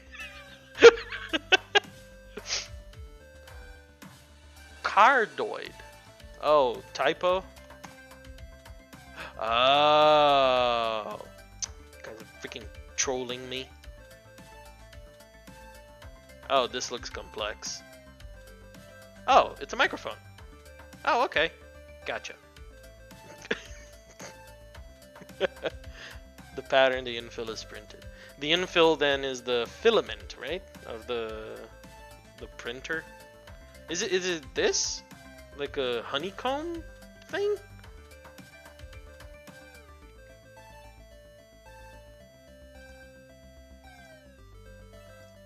Multi-chamber cardioid?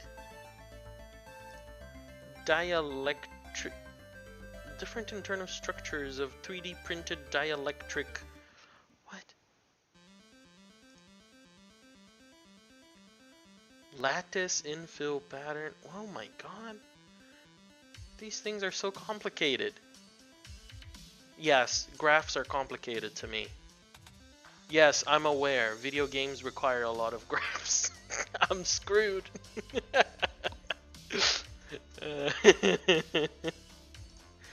Oh my god. Oh man. 3D geometry. This thing is gonna kick my butt. Just you guys wait for it. It's gonna kick my butt hard.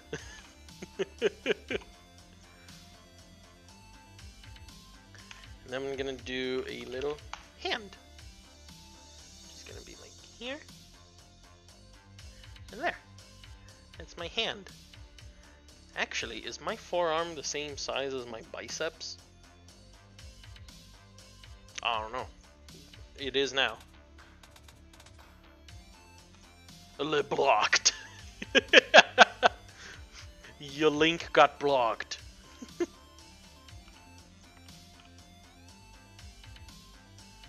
There. I'm gonna add a little bit of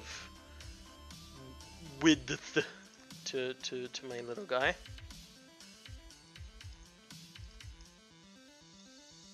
And add another group. Head.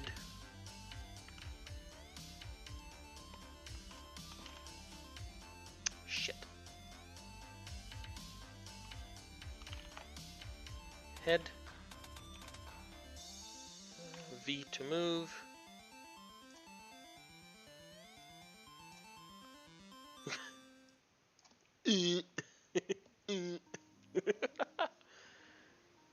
Alright, Discord. Do I even have Discord open? I don't know. It's opening now. Shit. Don't show my Discord in front of everyone.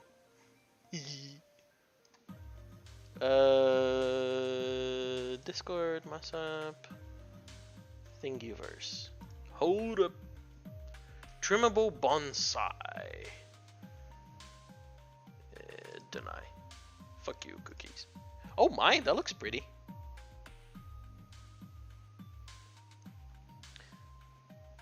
Take your hoodie off and let us measure you. Oh my god.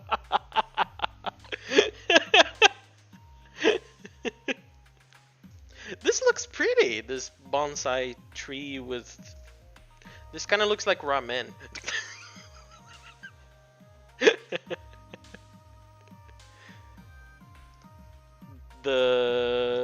This one. The little blocky one. So then after that you're gonna trim it and it's gonna look like this then. Is that what it is? Gotcha. Nice. Cool. Interesting. That sounds like a little fun project. You know, I'd like to have a 3D printer one day and do stuff like this. I think Thingiverse is a pretty amazing thing. You know, just go here, download, print, basically. That's pretty cool. I'll get the Dremel. I know, why didn't you already print it like this? What's the deal? Is it because of the, you know, the whole bonsai process of trimming the thing, or is it an actual practical thing?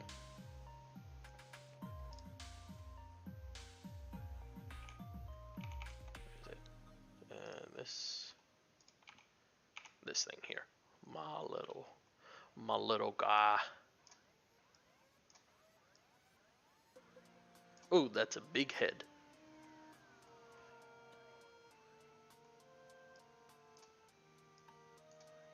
Ooh, that's a small head.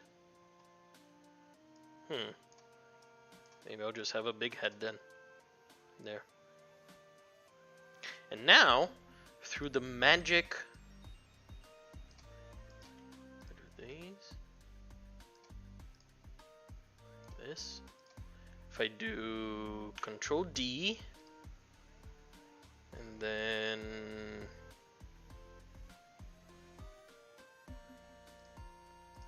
what was it? There's a thing. You can like flip it on the X. Aha! Magic! Now this is the right arm. Whoa! Look at that magic! And then the left leg. Do that. Right leg. And then transform, flip it on X. Oh my goodness! Look at my character, how pretty! Oh god, it looks horrible. If you had to use supports on the leave section, it would never turn out right. Ah, I see. And now, through the magic of someone else's work,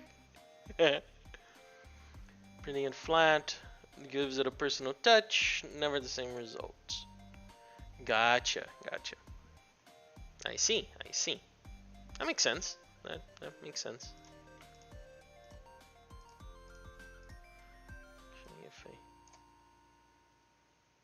There you go. I'll make these guys a little bit thicker.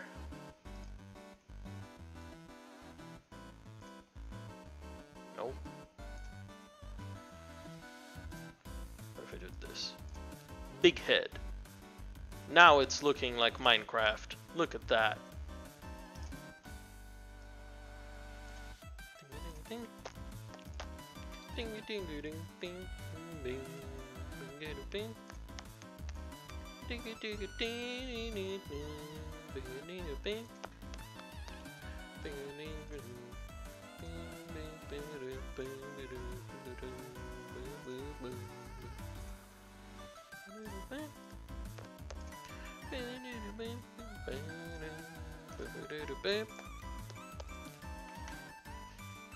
Your game already supports RTX.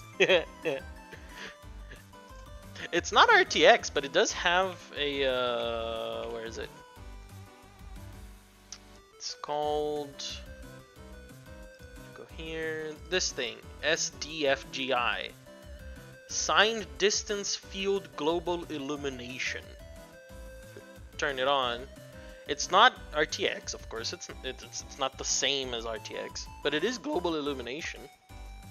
You know, it looks nice, and it makes my laptop want to fly because it ramps up the the fan.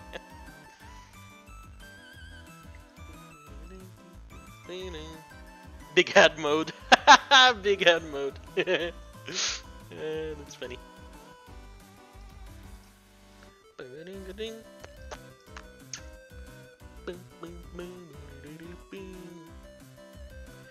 Now, what do I want to do? Let's see.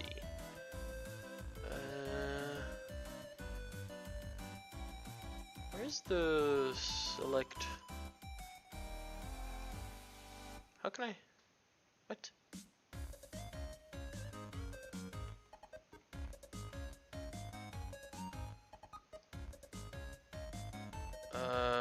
Oh, I need to convert to mesh.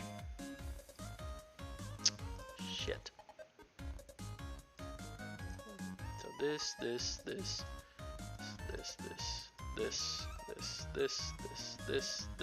this. Convert to mesh. There you go. Because then I can do this. Select mode. Edge. No, not edge. Yeah, edge, right? Face?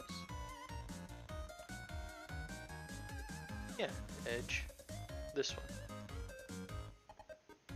Whoa, that looks horrible. Yeah. I guess I need to make it bigger. I need to scale everything. How can I scale everything?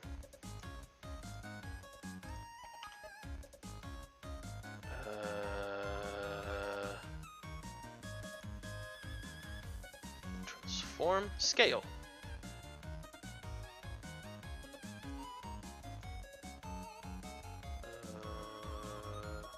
Yeah, right? Oh. Let's do... No, not 23. 2. Let's do that.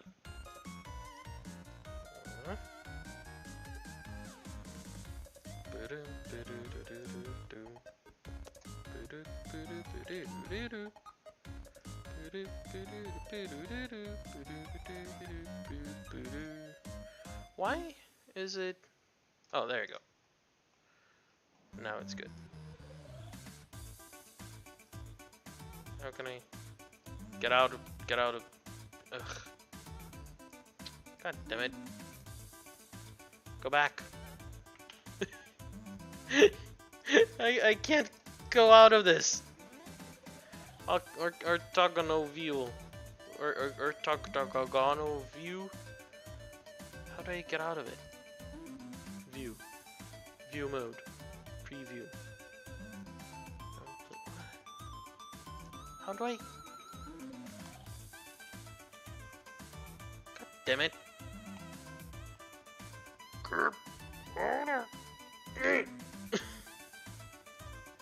Ah! There we go. Whew. I don't know how I did, but I did it.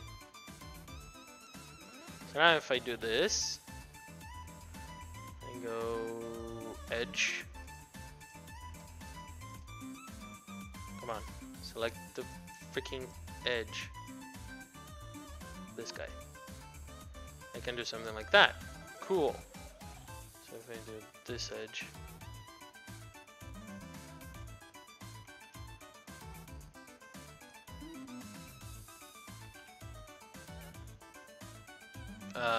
Okay, but then what am I gonna do on these edges? I don't know.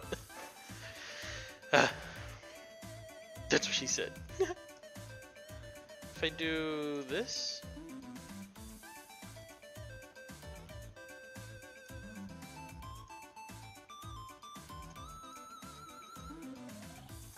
Is it gonna look horrible? Then I go down here. Wait, that's... no.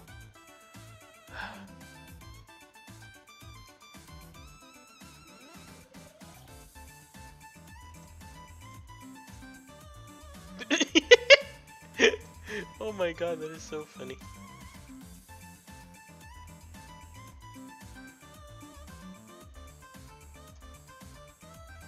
Okay. I don't know what I'm doing.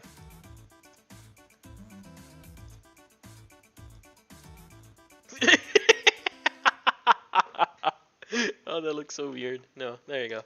I have no idea what I'm doing with the edges and all that shit. Okay. This, and this. I feel like you're way too big.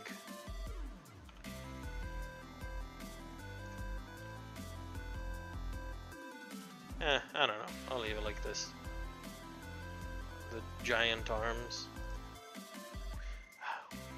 I don't know what I'm doing, man. I'm just, yeah. Whatever. This is my attempt at creating a character. I need to learn how block bench works before I can do this. I'm just spending time doing whatever. Okay, I'll learn how this works after and try to figure out how to improve this, but for now that's good enough. Okay, the pill character actually looks way better. This looks way better than what I did there. Maybe I need to try to learn how to use Blender, but I don't know, Blender is very intimidating for me. It's like full of gazillion different things. I mean, Blockbench is proving itself intimidating, so I don't know. We'll see. Okay, yeah, I think I'm gonna stop here for today. Yeah, that was good. I created a little thing, made a thing. This can go away. Made a thing, and the thing did the thing, so that's good. We'll see on the next time. Let's try to do the shooting mechanics. I'll see if I can do some more, like learning some more 3D modeling. Maybe I need to separate a stream just to do that. But yeah, I feel like the first day of Project X went good. Yeah, hopefully this becomes what I'm expecting it to become. What a good game that we can all enjoy and stuff.